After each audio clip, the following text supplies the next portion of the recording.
Tashvish ko'p dunyoni, yumushi ko'p dunyoni, gapga to'la hamyoni, hamma o'zini bilsin.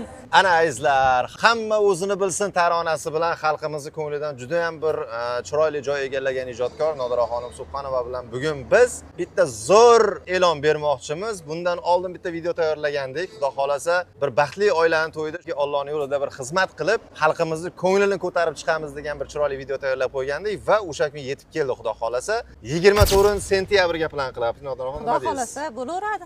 24-sentyabr kimda kim to'y qilib turgan bo'lsa kommentariyaga yozib qoldiringlar. Xudo xolasa inshaalloh sizni to'yingizda xizmat qilishimiz mumkin. 24-sentyabrda kommentariyaga belgilab tashlaylar va sizni baxtli kuningizda xizmat qilamiz nasib bo'lsa. Bu videoga ko'proq layk bosib, do'stlaringga tarqatib, ana shu to'y qilib turgan yaqinlaringga bu videoni jo'natib qo'yasizlar degan umiddaman. Hammaga rahmat, hurmat bilan Kamina Yashnarziyo va Nodiraxonim Subhanova. Sog' bo'linglar. Salomat bo'linglar.